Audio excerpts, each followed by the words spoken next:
تیرا نام مولا سچا تیرا نام چاند سورج سجدے سامے سونیا سایہ سامے روپ نے تیرے چاند سورج سجدے سامے سونیا سایہ سامے روپ نے تیرے ہر شے وچ تو رچا لائی ہسدی روی سدا تیری خدائی ہر پاس جمے تیرے ہر پاس جمے تیرے تیرے کئی نام اونچا تیرا نام مولا سچا تیرا نام ورد کرائے بیٹھی ورد کرائے بیٹھی تیرا صبح و شام اونچا تیرا نام مولا سچا تیرا نام جزاک اللہ، بہت شکریہ۔ سونیا مسکان ہمارے سامنے کلام پیش کر رہی تھیں۔ اب ہم موضوع کی طرف بڑھیں گے اور اس کو آگے چلائیں گے۔ ہمیں دینی اسکالرز اور ہمارے آج کے مہمان ہمیں جوائن کریں گے۔ اس سے پہلے ہمیں ایک چھوٹی سی بریک لینی ہے، مزید پھر موضوع پر بات کرتے ہیں۔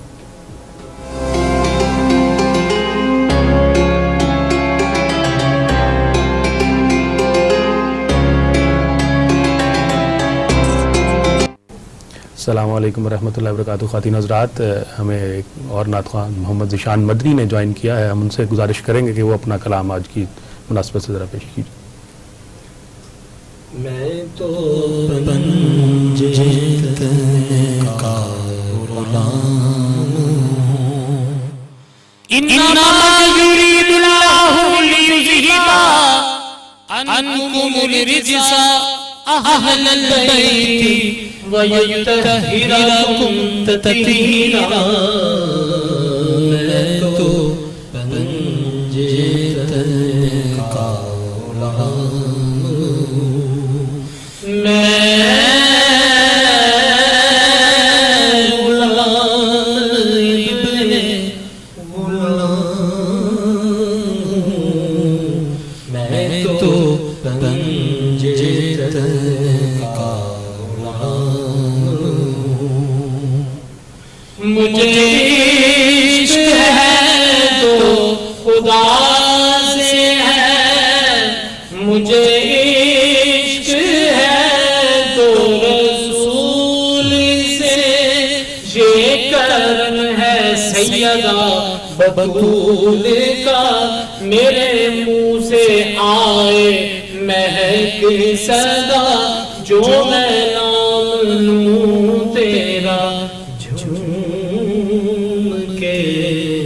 میں تو پنجے تن کا غلام ہوں، مجھے عشق سر و سمن سے ہے، مجھے عشق سارے چمن سے ہے، مجھے عشق ان کے وطن سے ہے، مجھے عشق ان کی گلی سے ہے، مجھے عشق ہے تو علی سے ہے، مجھے عشق ہے تو حسن سے ہے، مجھے عشق ہے تو حسین سے، مجھے عشق شاہ زمن سے ہے، میں تو پنجے تن کا غلام ہوں،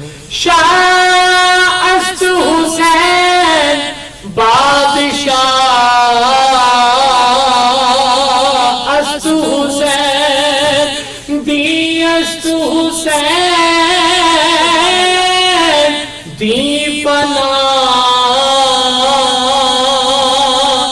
است حسین سرتاج ناداد دست در دست یزید حقا کے بنائے لا الہ است حسین میں تو پنجے تلے کا غلام ہوں ہوا کیسے تن سے وہ سر جدا جہاں عشق ہو وہی کربلا میری بات انہی کی بات ہے میرے سامنے وہی ذات ہے وہی جن کو شیر خدا کہیں جنہیں باب صلی اللہ کہیں وہی جن کو آل نبی کہیں وہی جن کو ذات علی کہیں وہی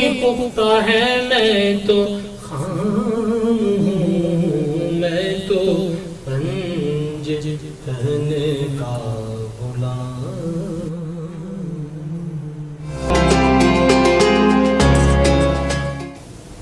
السلام علیکم ورحمۃ اللہ وبرکاتہ. خواتین و حضرات، پروگرام میں ایک بار پھر آپ کو خوش آمدید کہتے ہیں. ہم آج کے موضوع کے حوالے سے بات کر رہے تھے. ہمارے مہمانان نے اس بریک کے دوران ہمیں جوائن کر لیا ہے.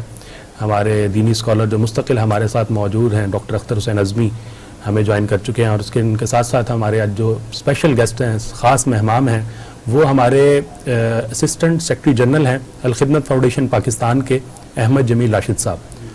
بہت شکریہ جناب، آپ نے ہمارے پروگرام میں جو ہے وہ شرکت کی. اور اس حوالے سے میں آپ کو تھوڑا سا بتاتا چلوں کہ انفاق فی سبیل اللہ ہمارا موضوع تھا، اور اس موضوع کے اندر ہم بات کرنا چاہ رہے تھے یوم یتامہ کے حوالے سے. اور جتنی بھی ہماری این جی اوز ہیں پاکستان کے اندر کام کرنے والی، ان کی جانب سے 15 رمضان المبارک کا جو دن ہے اس کو یوم یتامہ جو ہے وہ ڈکلیئر کیا گیا. اور اس کے یہ کب ہوا اس بارے میں بھی ہم احمد جمیل راشد صاحب سے یقیناً جانیں گے. ابھی ہم اپنے موضوع کو اس کا آغاز کرتے ہیں باقاعدہ. انفاق فی سبیل اللہ سے کیا مراد ہے اور اس کی اہمیت کیا ہے، ضرورت و اہمیت، اس پر ہم چاہیں گے کہ ڈاکٹر صاحب ہماری کچھ رہنمائی کریں. جی ڈاکٹر صاحب. بسم اللہ الرحمن الرحیم. انفاق کا معنی خرچ کرنا ہوتا ہے، تو انفاق فی سبیل اللہ سے مراد ہے اللہ تعالیٰ کے راستے میں خرچ کرنا. اور اللہ ظاہر ہے امت اسلام بہت بڑی ہے، اس میں کمزور لوگ بھی ہیں اور کھاتے پیتے افراد بھی ہمیشہ موجود رہے ہیں. تو اب یہ ضرورت ہے کہ جو کمزور لوگوں کا کچھ کھاتے پیتے افراد سہارا بنے، یہ ایک ضرورت ہے. اب اسی طرح امت کو کوئی پریشانیاں آتی ہیں، آفات آتی ہیں، تکلیفیں آتی ہیں، دنیا کے اندر بھی یہ معاملات ہوتے ہیں، تو اس میں ضرورت ہے کہ لوگ خرچ کریں اس میں. تو اللہ تعالیٰ نے قرآن پاک میں اس بات کو اپنے ذمے قرض قرار دیا ہے. فرمایا کہ من یقرض اللہ قرضا حسنا، کون ہے کہ جو اللہ تعالیٰ کو قرض حسنا دے. تو خرچ کرنا جو ہے یہ اتنی بڑی چیز ہے کہ جس کے لیے اللہ کے رسول صلی اللہ علیہ وآلہ وسلم نے جنت کی نوید سنائی ہے.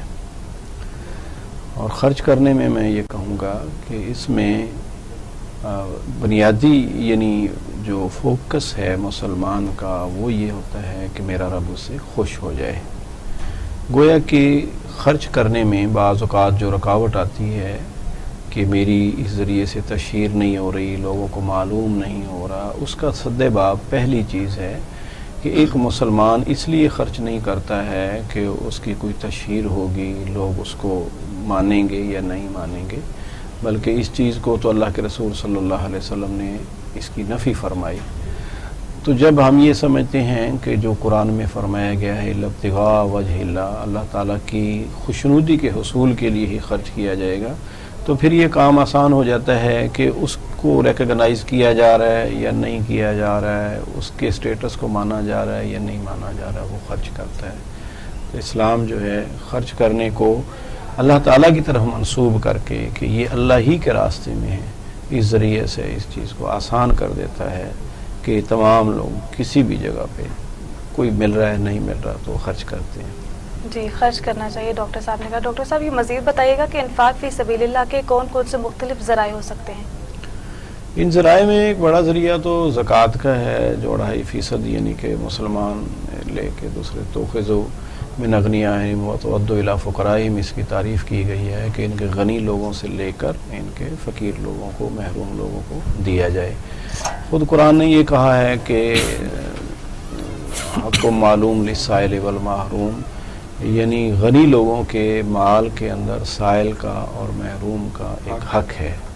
اب وہ حق ہے جو اگر میں یہ سمجھتا ہوں کہ یہ جو میں دے رہا ہوں یہ میرا نہیں بلکہ اگلوں کا حق ہے.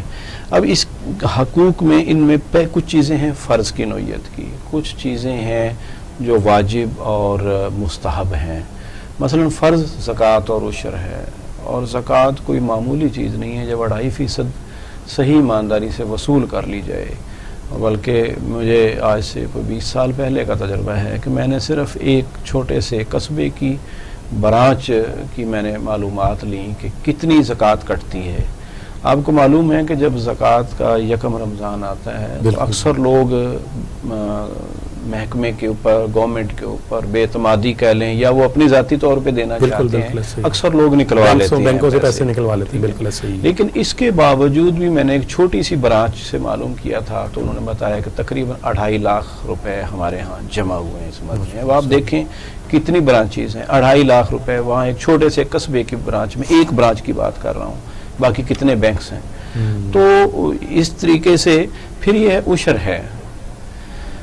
زکوٰۃ کے علاوہ عشر یہ ہے کہ جو زرعی پیداوار ہے اس کے اوپر جو آپ کا 5% بنتا ہے یا 20واں حصہ ہم جس کو کہتے ہیں تو وہ بنتا ہے, تو وہ آپ یعنی دیں گے ہمارے یہاں. ویسے تو اگر بارانی زمین ہے تو پھر 10% ہوگا, 10واں حصہ ہوگا کل کا. لیکن ہماری زمینیں چونکہ زیادہ تر نہروں سے سیراب ہوتی ہیں, ٹیوب ویل سے سیراب ہوتی ہیں, اس پہ تھوڑا سا خرچہ آتا ہے, تو ہمارے ہاں تھوڑی وہ عشر کا نصف ہوتا ہے. عشر 10ویں حصے کو کہتے ہیں, اس کا نصف ہو جاتا ہے. تو اگر یہ بڑی تعداد ہو تو میں نے دیکھا ہے کہ گاؤں میں اگر ایک زمیندار بھی صحیح طریقے سے عشر نکالتا ہے تو وہ اچھا خاصا اپنے قریب کے 10-20 افراد کو سرپرستی ان کی کر سکتا ہے. تو اس سے بھی ایک ذریعہ ہے یہ. پھر یہ ہے کہ اب رمضان ہے تو اس میں فطرانے کو واجب قرار دیا گیا. واجب وہ چیز ہے جو فرض کے قریب ہے, ٹھیک ہے. تو اس کے ذریعے سے بھی قریب لوگوں کی مدد ہوتی ہے. پھر قربانی کے عمل کو دیکھیں, وہ بھی واجب ہے. اس سے ایک تو قربانی کا عمل ہے نا کہ قربانی کرتے ہیں جانور, اس جب آپ کے پاس وافر مقدار میں گوشت ہوگا آپ آگے دیں گے, پھر اس ذریعے سے کتنا کاروبار بھی فروغ پاتا ہے. تو یہ بھی ذریعہ ہے. اس کے علاوہ اگر مسلمان اس پوزیشن میں ہوں جیسے پہلے لڑتے تھے تو مال غنیمت حاصل ہوتا تھا, یا دوسری سلطنتیں آتی تھیں تو ان سے ٹیکس لیا جاتا تھا. تو یہ ساری چیزیں یہ مدات ہیں اسلام کے اندر کہ جن کے ذریعے سے آمدن جو ہے. اچھا ڈاکٹر صاحب, یہ آپ نے بڑا اچھا بتایا کہ اچھا یہ خرچ کن کن لوگوں پہ کرنا ہے. اصل میں ہم اس پہ موضوع پہ ہیں تاکہ پھر ہم احمد جمیل ڈاکٹر صاحب کو بھی پروگرام کا حصہ بنا سکیں. یہ تو لوگوں پہ خرچ کیا جائے. قرآن پاک میں اللہ تعالیٰ نے زکوٰۃ کی جو مدات ذکر کی ہیں تو ان میں 8 مدات کا ذکر کیا گیا ہے. اس میں ایک مقروض ہیں, دوسرے فقیر ہیں, مسکین ہیں, پھر جو مسافر ہے اس کے اوپر, یعنی ایک مسافر کے پاس پیسے نہیں ہیں, رستے میں وہ کسی حادثے کا شکار ہو گیا, وہ چاہے کتنا ہی امیر کیوں نہ ہو, یا اس کی جیب کٹ گئی ہے کتنا ہی امیر کیوں نہ ہو, اس کے اوپر زکوٰۃ لاگو ہوتی ہے اور اس کو وہ واپس کرنا اس کی ذمہ داری نہیں ہے. صحیح, ٹھیک ہے. اسی طرح یعنی جو لوگ وہ ہوتے ہیں غلام ہوتے تھے پہلے زمانے میں, یا آج کی حیثیت یوں کہہ رہے ہیں کہ جو قیدی کی حیثیت سے یعنی ظلمن قیدی بن گئے, ان کا کوئی کیس لڑنے والا نہیں ہے, تو اس کے اوپر ہم اگر اس کے مقدمے پہ خرچ کرتے ہیں تو اس پہ بھی ہو سکتا ہے. فی سبیل اللہ کی بھی مد ہے کہ یعنی کوئی بھی دینی کام تبلیغ و دعوت کا ہو, جہاد کا ہو, اس میں بھی خرچ کریں گے. اور اس کے علاوہ آخری بات یہ ہے کہ جو زکوٰۃ اکٹھے کرنے والے ہیں ان کی تنخواہیں بھی اسی میں سے جائیں. صحیح. تو یہ چند مدات بالکل آپ نے نشاندہی کی یتیموں کے حوالے سے, مسکینوں کے حوالے سے کہ ان پہ خرچ کیے رہے ہیں. اب ہم احمد جمیل راشد صاحب کی طرف آتے ہیں. سر ہم آپ سے یہ جاننا چاہیں گے کہ یوم یتامہ جس کا کنسپٹ کہاں سے آیا اور یہ کس طرح سے NGOs کی جانب سے یہ ایک دن جو ہے وہ منانے کا اعلان کیا گیا؟ اس وقت یونیسیف کی رپورٹ کے مطابق 14 کروڑ بچے جو ہیں وہ یتیم ہیں. ان میں سے 6 کروڑ 10 لاکھ بچے جو ہیں وہ صرف ایشیا میں ہیں, اور انہی کی رپورٹ کے مطابق 42 لاکھ یتیم بچے پاکستان میں پائے جاتے ہیں. اور خدمت بہت سارے یہ خدمت کے کام کر رہی تھی, اور اسی کے اوپر ہماری یہ ترجیح تھی کہ یہ بچے جو ہیں اگر انہیں ہم نے تعلیم نہ دی, انہیں اگر ہم نے اپنی تربیت کے اندر نہ لیا, تو ظاہر ہے کہ یہ پھر ایک ظاہر ہے کہ غیر ذمہ داری کا ثبوت ہوگا. تو پھر ہم نے اس کو کفالت یتیم کا پروگرام کا آغاز کیا 2012 کے اندر. اچھا صحیح. اور آج اللہ کا فضل ہے کہ اس وقت 15,000 یتیم بچے جو ہیں وہ الخدمت کی کفالت میں ہیں. الخدمت نے انہیں اپنی آغوش میں لیا ہوا ہے. صحیح. اور یہ یوم یتامہ کا آغاز 2012 کے اندر OIC کے وزراء خارجہ کی کانفرنس ہوئی تھی. اس میں اس چیز کو ترکی کی ایک تنظیم ہے IHH, انہوں نے اس کا آغاز کیا تھا. ہم نے بھی اسے بہت سپورٹ کیا تھا. تو اس سے پھر 15 رمضان یہ طے کیا گیا کہ یوم یتامہ ہو تاکہ معاشرے کے اندر اس چیز کو فروغ دیا جا سکے کہ ہم ان بے وسائل جو لوگ ہیں جو یتیم ہیں ان کے ساتھ سہارا بن سکے اور ان کو معاشرے میں ایک بہتر مقام دے سکے, جس کے لیے آج بھی یہ ہمارا پروگرام چل رہا ہے. اور انشاءاللہ آپ جیسے چینل کے ذریعے بھی اہل خیر سے اسی چیز کی رکھتے ہیں کہ وہ اس میں اپنا تعاون کرے اس انداز سے کہ جو شفقت وہ اپنے بچوں کے لیے کرتے ہیں. نبی اکرم صلی اللہ علیہ وسلم نے بڑی بہترین اور خوبصورت بات بیان فرمائی ہے کہ اگر آپ نے یتیم بچے کے اوپر سر کے اوپر آپ نے اسے ہاتھ پھیرا تو وہ جتنے بال ہیں آپ کے گناہ معاف ہو جائیں گے. اور ایک صحابی نے کہا کہ میرا دل بڑا سخت ہے, تو نبی اکرم صلی اللہ علیہ وسلم نے فرمایا کہ تم پھر یتیم کے ہاتھ پھیرا کرو اور تمہاری یہ سختی جو وہ دور ہو جائے گی. اور قرآن میں بے شمار یعنی 30 مقامات ایسے ہیں, ڈاکٹر صاحب اس کے یعنی اسے کنفرم کریں گے کہ جس کے اندر یتیم کی کفالت کا قرار دیا گیا کہ تم نہیں جانتے کہ کیسے ہیں. یعنی وہ ارائیت الذی یکذب بالدین فذلک الذی ید الیتیم, یعنی کہ جو اگر تم نے اس کی کفالت نہ کی تو اس کا مطلب یہ کہ تم اس قیامت کے دن کو جھٹلاتے ہو. فاما الیتیم فلا تقہر واما السائل فلا تنہر. بے شمار مواقع کے اندر اس بات کی تاکید کی گئی ہے. اور ہمارا یہ پروگرام جو ہے یہ 2 حصوں کے اندر ہے. ایک آغوش ہے اور اس وقت ہمارے یہ 14 آغوش ہیں پاکستان کے مختلف شہروں کے اندر, جس میں 1100 کے قریب جو ہیں بچے وہ وہاں پر ہاسٹل وہ ہیں کہ جو پاکستان کی بہترین یونیورسٹی سے بھی بڑھ کے وہاں پر ہمارا نظام سہولیات ہیں, ان کو سہولیات ہیں, خوراک کی, رہائش کی, تعلیم کی اور ان کی ہیلتھ کی. دوسرا پروگرام ہے آرفن کیئر فیملی پروگرام ہے. یعنی ہم ظاہر ہے کہ اتنے زیادہ وہ آغوش یا ہاسٹل تو نہیں بنا سکتے, اس میں وہ جو بچہ ہے اور پھر ہم اس بچے کے اندر اس کی نفسیاتی نشو و نما کے لیے اس کے اندر اس احساس کمتری کو کم کرنے کے لیے ہم اسے باہمت بچہ قرار دیتے ہیں. ہم اس کو یتیم نہیں کہتے کہ وہ ان باہمت بچوں کے لیے ہم نے فیملی سپورٹ پروگرام شروع کیا ہوا ہے, جس میں بچہ اپنی اس ماں کے ساتھ رہتا ہے لیکن اسے اسکول جانا کمپلسری ہوتا ہے. اس کی رپورٹ ہے 100 سے لے کے 200 تک کی تعداد ہے جو ایک کلسٹر بنتا ہے, اور یہ 57 کلسٹر ہیں پورے ملک کے اندر. یہ 14,000 بچے جو ہیں یہ ہمارے اس کلسٹر کے اندر ہیں, اور ان کی پھر ہم اسکول کے جانا اس کے لیے کمپلسری ہوگا. اور پھر 3 مہینے کے بعد ہمارا ماڈل اسٹڈی سرکل ہوتا ہے, یعنی صرف ہم اس بچے کی خوراک, تعلیم اور ہیلتھ کے اوپر ہی توجہ نہیں دیتے بلکہ جو ایک باپ کی ذمہ داری ہے اس کو بھی ادا کرتے ہیں. اس بچے کی کردار سازی کے اوپر توجہ دی جاتی ہے تاکہ جو اخلاقی اقدار ہے اس کے اندر پیدا ہو سکے اور آنے والے کل میں وہ بچہ پاکستان کا ایک ذمہ دار شہری بن سکے, تعلیم کے میدان میں بھی آگے ہو اور اس کی جو پرسنالٹی ہے وہ بھی دوسروں سے کم نہ ہو, اس کے اندر پوری ایک خود اعتمادی ہو. اور ہمارے بچے اس سلسلے میں آگے آ رہے ہیں انشاءاللہ.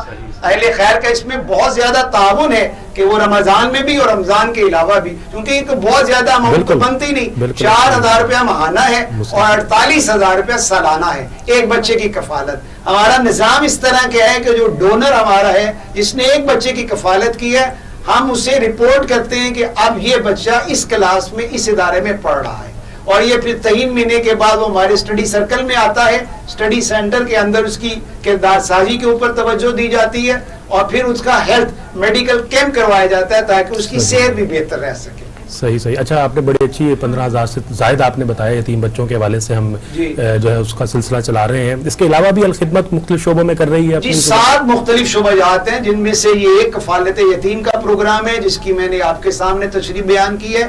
پھر ڈیزاسٹر مینجمنٹ ہے, قدرتی آفات کے اوپر, کشمیر کے اوپر زلزلہ آیا تھا, سیلاب ہے اور بہت ساری جیسے گزشتہ سال, اس سال بھی سلسلہ چل رہا ہے, کرونا کا جو مسئلہ ہے اس کے اوپر بھی ہم نے 3 ارب سے زائد جو ہے وہ رقم اور ٹوٹل 8 ارب روپے سے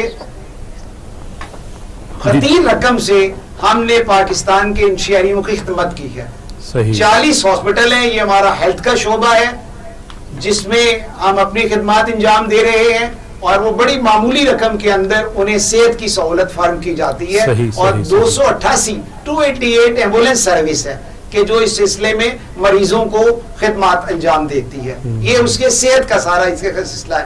تعلیم کے اندر ہمارا الفلاح اسکالرشپ پروگرام ہے کہ بہت سارے ایسے ذہین بچے ہوتے ہیں کہ جو اپنی کامیابی کی بنا پر اپنی قابلیت کی وجہ سے میڈیکل کالج اور انجینئرنگ یونیورسٹی میں آ جاتے ہیں, لیکن ان کے والدین کے پاس اتنی رقم نہیں ہوتی کہ اس کا فیس ادا کر سکے.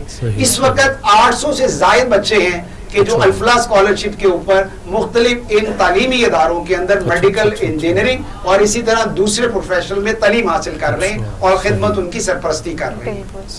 اور اس کے بعد صاف پانی کا کلین واٹر کا کہ صاف پانی بنیادی ضرورت ہے, اس کے اوپر بھی بے شمار پروجیکٹ ہمارے ہیں. ہینڈ پمپ بھی لگائے گئے ہیں, سولر پمپ ہے کہ جس میں بہت زیادہ ضرورت ہے تھر کے اندر, تھر پارکر کے اندر, بلوچستان کے اندر, پنجاب کے اندر بھی, جنوبی پنجاب کے اندر بھی, کہ یہ بھی ایک بہت بڑی کنٹریبیوشن ہے. صحیح. سر یہ بتائیے گا کہ الخدمت فاؤنڈیشن سے تعاون کیسے کیا جا سکتا ہے؟ جی اس کے لیے یہ ہمارا اکاؤنٹ نمبر ہے, اس کے اندر بھی آپ اپنا اکاؤنٹ یعنی کہ رقم بھیج سکتے ہیں. اسی فون نمبر پر اگر آپ ہمیں اطلاع کریں تو ہمارا نمائندہ آپ کے گھر جا کے کیش چیک جو ہے وہ وصول کر سکتا ہے. ہم ناظرین کو بتانا چاہیں گے اس وقت آپ ہماری اسکرین پہ دیکھ سکتے ہیں یہ اکاؤنٹ نمبر شیئر کیا جا رہا ہے ایم سی بی کا. آپ کسی بھی قسم کی معاونت, جس طرح ہمارے ساتھ موجود ہیں ہمارے مہمان احمد جمیل راشد صاحب, assistant secretary Alkhidmat foundation Pakistan کے, وہ موجود ہیں. ان کی جانب سے بتایا گیا جتنے پروگرامز آپ نے سنے, یوم یتامہ آج ہم منا رہے ہیں, تو یتیموں کی کفالت کے حوالے سے آپ نے بتایا کہ ایک بچے کی کفالت اگر ماہانہ کی جائے تو وہ صرف 4,000 روپیہ ہے. تو جو بھی ہمارے مخیر حضرات چاہیں کہ وہ کسی یتیم بچے کی اس ماہ مبارک میں کفالت کرنا چاہیں, اس کے سر پر شفقت کا ہاتھ رکھنا چاہیں, تو وہ اس اکاؤنٹ نمبر پہ, اور یہ جو نمبر دیا جا رہا ہے اس پہ رابطہ کر کے آپ اپنی جتنی بھی تعاون ہے وہ کیا کر سکتے ہیں. اور صرف یتیموں کے ہی حوالے سے نہیں, ان کے ماشاءاللہ مزید مختلف پروجیکٹس ہیں. صاف پانی کا پروجیکٹ ہے, ہیلتھ کا پروجیکٹ ہے, اسی طرح ایجوکیشن کا پروجیکٹ ہے. یہ مختلف جو ان کے اس معاشرے کو بہتر کرنے کے حوالے سے, اس معاشرے کو اپنے پاؤں پر کھڑے کرنے کے حوالے سے جو مختلف تعمیری پروجیکٹس ہیں وہ جاری و ساری ہیں. تو آپ اپنی جتنی معاونت کریں گے یقیناً اس کا آپ کو اس ماہ مبارک میں بے پناہ ثواب بھی ملے گا, اور یقیناً یہ سلسلہ جو ہے ان کے لیے زیادہ سے زیادہ صرف دنیا میں نہیں آخرت میں بھی, بالکل نہ صرف دنیا میں بلکہ آخرت میں بھی آپ کو اس کا اجر ملے گا. ضرور آپ کنٹریبیوٹ کریں, اور یہ نمبر ہماری اسکرین پہ ہیں. بالکل یہ نمبر آپ کے ساتھ موجود ہے, ہم آپ کے ساتھ یہ شیئر کر رہے ہیں مستقل, تاکہ آپ اس کو نوٹ ڈاؤن بھی کر سکتے ہیں, اور جس طرح سے آپ آسانی سمجھیں نمبر پہ رابطہ کر کے یا اکاؤنٹ نمبر میں فنڈز ٹرانسفر کر کے آپ ایک بچہ, ایک جو یتیم بچہ ہے, محض 4,000 میں ماہانہ اس کی کفالت جو ہے اس سے آغاز کر سکتے ہیں. اور اسی طرح اگر آپ چاہتے ہیں کہ سالانہ کسی یتیم بچے کی کفالت کی جائے تو اس کے لیے 48,000 جو ہیں آپ سالانہ بھی جمع کرا سکتے ہیں, اور اس کار خیر میں اپنا حصہ جو ہے وہ ڈال سکتے ہیں. اگر وہ بچہ آغوش کا کرنا چاہتے ہیں جس کی وہاں پہ مستقل رہائش رہتی ہے تو وہ پھر 12,000 روپے ماہانہ ہے, وہ 1,44,000 روپے بنتا ہے سالانہ. صحیح اس میں بھی آپ تعاون کر سکتے ہیں. بالکل. آپ نے پوچھا تھا کہ وہ خدمات کے حوالے سے, اس میں مواخات کا بھی ہمارا پروگرام ہے کہ بغیر سود کے ہم قرضہ دیتے ہیں. اچھا, یہ 50,000 سے لے کے 60,000 کے قریب ہوتا ہے. چھوٹا موٹا جو کاروبار ہے, دودھ کی سپلائی ہے, سلائی سینٹر ہے, سلائی کی مشین ہے, اس کے سلسلے میں معاونت ہوتی ہے. اور یہ گزشتہ سال ہم نے 900 افراد کو 2,30,00,000 روپے کی ایک خطی رقم دی ہے, جس سے لوگوں نے اپنے آپ کو بہتر کیا ہے. اور یقیناً آپ اس سے محسوس کریں گے کہ اگر زیادہ نہیں تو تھوڑی سی شرح بے روزگاری کی اس میں بڑھی ہے, اور بے روزگاری اس میں ختم ہوئی ہے. اسی طرح قیدیوں کی اصلاح ہے. ابھی یہاں آنے سے پہلے مجھے راستے میں ایک فون آیا کہ جی ہم 1 اور 2 قیدیوں کی رہائی کا انتظام کرنا چاہتے ہیں. ظاہر ہے کہ اس کی بھی بڑی فضیلت بیان کی گئی ہے. تو جیلوں کے اندر بھی ان قیدیوں کے ساتھ ہم جہاں افطاری کا بھی انتظام کرتے ہیں اور ان کی رہائی کا بھی آتے ہیں. بہت سارے ایسے قیدی ہوتے ہیں جو بے گناہ ہیں, جو اپنا جرمانہ ادا نہیں کر سکتے. خواتین قیدی ہیں جن کی بہت ہی بری حالت ہے, تو ان کے ساتھ بھی ہمارا یہ تعاون کا سلسلہ جاری رہتا ہے. صحیح صحیح، بہت شکریہ، آپ نے ہمیں جو ہے بڑے اچھے طریقے سے اسی طرح یہ کہ ویل چیئر ہے معذور افراد کے لیے، وہ بھی 2000 کے قریب جو ہے وہ ہم نے گزشتہ سال اس کے اندر تقسیم کی ہے، اور یہ بھی ایک بہت بڑی ضرورت ہے.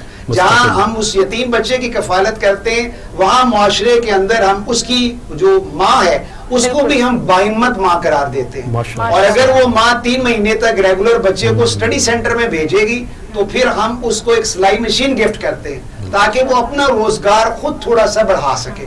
اور یقیناً ایسا ہوا ہے کہ اسے تھوڑی سی ٹریننگ کے نتیجے میں اس نے سلائی کڑھائی میں مہارت حاصل کر لی ہے، بوتیک کا سلسلہ ہے، اور چھوٹے سے ایسے سلسلے آتے ہیں تو وہ اپنے آپ کو کچھ نہ کچھ بہتر امپروو کر لیتے ہیں. الخدمت فاؤنڈیشن بھی اس حوالے سے کر رہی ہے، اور آپ نے جس میں نشاندہی کی کہ یہ ایک ایسا جو ہے وہ مشن ہے کہ جس میں صرف الخدمت ہی نہیں دیگر تنظیمیں بھی اپنا کردار ادا کر رہی ہیں. تو مقصد یہاں صرف یہ ہے کہ آپ اس نیکی میں بڑھ چڑھ کر حصہ لیں اور جس طرح سے ممکن ہو. بلکہ میں آج ایک پوسٹ پڑھ رہا تھا، وہ ہمارے معروف کیپٹن کرکٹ ٹیم کے جو مصباح الحق رہے ہیں ان کے بارے میں تھی کہ جی وہ خود بھی، ابھی ہمارے لیے آج انکشاف تھا یہ کہ وہ بھی یتیم تھے، اور یہ ایک کامیابی ہے اس شخص کی، باہمت بچہ آپ نے جس کو نام دیا، ٹھیک ہے، اس باہمت بچے کی کامیابی ہے کہ آج وہ پوری دنیا میں جانا جاتا ہے. تو اسی طرح کوئی مزید مصباح پیدا ہو، کوئی مزید کامیاب انسان پیدا ہو جو پاکستان کا نام دنیا پہ افق پہ جو ہے وہ روشن کر سکے اور پاکستانی معاشرے میں اپنا مفید کردار ادا کر سکے. اس کے لیے ضروری ہے کہ آپ ان باہمت بچوں کے ساتھ کھڑے ہوں اور ہر طرح سے اپنا جو بھی ممکن ہو سکتا ہے وہ اپنا کردار ادا کر سکے.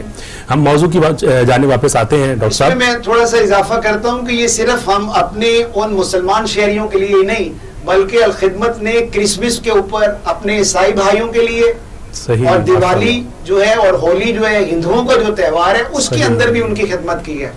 سندھ کے اندر چونکہ ہندوؤں کی ایک بہت بڑی تعداد ہے، گزشتہ سال خدمت نے 2500 کے قریب اپنے ان شہریوں کی، چونکہ پاکستان کے اس فلیگ کے اندر قائد اعظم علیہ الرحمہ نے اس سفید رنگ کو شامل کیا تھا اور وہ اقلیتوں کی نمائندگی کر رہا ہے، اور خدمت اپنے ان اقلیتی بھائیوں کے ساتھ بھی پورا تعاون کرتی ہے جو وسائل سے محروم ہیں. قرآن عظیم الشان میں اس کا ذکر آیا ہے، ڈاکٹر صاحب اس کی تصدیق فرمائیں گے، وَمَنْ أَحْيَا فَكَأَنَّمَا أَحْيَا النَّاسَ جَمِيعًا، کہ جس نے ایک جان کو بچایا اس نے پوری انسانیت کو بچا لیا، اور خدمت پوری انسانیت کو بچانے کے لیے اپنی پوری کوشش کر رہی ہے. ڈاکٹر صاحب مزید آپ اس حوالے سے کیا کہنا چاہیں گے؟ الخدمت کا یہ جو مشن ہے اور جس طرح وہ بتا رہے تھے مختلف، یہ بہت مبارک مشن ہے، اور یہ بات ہے کہ حضور صلی اللہ علیہ وآلہ وسلم کی خود اپنی جو گرومنگ ہوئی بچپن سے وہ ایک یتیم بچے کی حیثیت سے ہوئی ہے. آپ صلی اللہ علیہ وسلم کے والد گرامی جو ہے آپ کی پیدائش سے پہلے ہی وفات پا چکے تھے. اور اس حوالے سے ہم یہ کہہ سکتے ہیں کہ اللہ کے رسول صلی اللہ علیہ وسلم سے زیادہ کون ہو سکتا ہے کہ جو ایک یتیم بچوں کی ضرورت کا احساس کر سکے، ادراک کر سکے. اور یہ ہمیں حضور صلی اللہ علیہ وسلم کی زندگی میں بھی یہ پہلو بالکل نمایاں ملتا ہے. حضور صلی اللہ علیہ وآلہ وسلم سے پہلے جو عرب کے حالات تھے، پورے معاشرے کے حالات تھے، اس میں یتیم کو حقیر سمجھا جاتا تھا، اس کی باقاعدہ تحقیر کی جاتی تھی. خود قرآن سے ہمیں معلوم ہوتا ہے، کلا بل لا تکریمون الیتیم، بلکہ تم یتیم کو عزت نہیں دیتے ہو. تو چونکہ وہ کمزور ہے اور کمزوروں کی عزت کم کی جاتی ہے تو قرآن نے یتیم کو عزت دینے کا ایک تو کام کیا ہے. دوسری بات یہ ہے کہ عموماً یتیم کو دھکے دیے جاتے ہیں، یتیم کو جھڑکا جاتا ہے کیونکہ اس کے کوئی سرپرست اس طریقے سے اس کو نہیں سنبھال رہا ہوتا. تو اس وجہ سے بھی قرآن پاک میں حضور صلی اللہ علیہ وسلم کو جو ابتدائی وحی آئی ہیں ان کے اندر ایک جگہ فرمایا کہ فَأَمَّا السَّائِلَ فَلَا تَقْهَرْ وَأَمَّا الْيَتِيمَ فَلَا تَقْهَرْ. بالکل. تو جب کوئی یتیم جو ہے آپ سے یعنی آئے تو آپ اس کے اوپر سختی نہ کریں، اس کو جھڑکے نہیں. تو یہ عزت نفس کی بحالی یہ ایک بڑی اہم چیز ہے. پھر خود حضور صلی اللہ علیہ وسلم نے یتیموں کا لیول اتنا اعلیٰ کیا، معیار کیا کہ جب حضور صلی اللہ علیہ وسلم یہ فرماتے ہیں کہ جو آدمی یتیم کے ساتھ شفقت کا برتاؤ کرتا ہے، اس کی بھلائی چاہتا ہے، تو کل قیامت کے دن وہ اور میں اس طریقے سے آپ نے 2 انگلیاں ملائیں اور آپ نے فرمایا کہ ہم اس طریقے سے جنت میں داخل ہوں.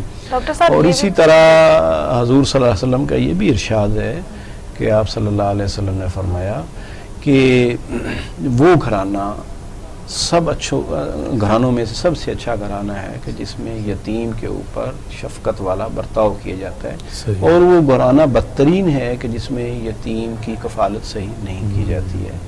تو میں سمجھتا ہوں احمد جمیل راشد صاحب نے جو یہ باتیں بتائی ہیں، یقیناً یہ انہوں نے ساری چیزیں یتیم کی جو ضروریات ہیں اور جو ہمارے تعلیمات ہیں وہ سامنے رکھ کے، اور میں ایک بڑا یعنی اب میں بلکہ یہ کہوں کہ اس کے رزلٹ کے طور پر یتیم کے بارے میں کیا رویے یعنی پیدا ہوئے، ہمیں یہ نظر آتا ہے کہ جب حضرت امیر حمزہ رضی اللہ تعالیٰ عنہ شہید ہو گئے تو ان کی بیٹی امامہ کو اپنی کفالت میں لینے کے لیے ایک طرف حضرت علی اپنا رشتہ جتا رہے تھے، دوسری طرف حضرت جعفر طیار اپنا رشتہ جتا رہے تھے، اور تیسری طرف حضرت زید بن اسامہ یہ کہہ رہے تھے کہ امیر حمزہ میرے مواخاتی بھائی تھے تو لہٰذا وہ مجھے ملنی چاہیے۔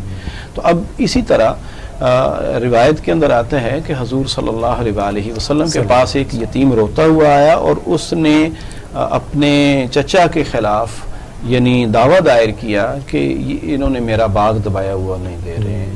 جب فیصلے کی باری آئی تو یتیم اپنے پروف نہیں دے سکا، جو اصل ثبوت تھے جو ہونے چاہیے۔ ظاہر اللہ کے رسول نے تو گواہیوں کے اوپر یا جو سامنے چیز نظر آنی دستاویزات انہیں پہ فیصلہ کرنا تھا، تو حضور صلی اللہ علیہ وسلم نے فیصلہ اس کے حق میں دیا جو سرپرست تھا یا جو بھی اس کا بڑا تھا جس نے دبایا ہوا تھا۔ تو جب یعنی کیونکہ یہ معیار ہے خود حضور نے قائم کر دیا ہے، تو جب فیصلہ ہو گیا تو وہ بچہ رونے لگا، بہت زیادہ روا۔ تو حضور صلی اللہ علیہ وسلم نے اس کو کہا کہ تم اس کو باغ دے دو اگر تو اللہ تعالیٰ تمہیں جنت عطا کرے گا، لیکن اس بندے نے کہا کہ نہیں میں باغ نہیں دوں گا۔ تو وہاں حضرت ابو دہدہ رضی اللہ تعالیٰ عنہ بیٹھے ہوئے تھے اور وہ بڑے کئی باغوں کے مالک تھے، تو بہت خرچ کرنے والے تھے۔ انہوں نے اس شخص کو آفر کی کہ میرا فلاں باغ اگر میں تمہیں اس باغ کے بدلے میں دے دوں تو تم قبول کر لو گے؟ اس نے کہا جی میں قبول کر لوں گا۔ تو وہ انہوں نے قبول کر لیا۔ تو حضرت ابو دہدہ نے وہی باغ جو اس بچے کا جس کا دعویٰ تھا وہ اس کو ہبا کر دیا کہ یہ بیٹا یہ تم نے رکھنا ہے۔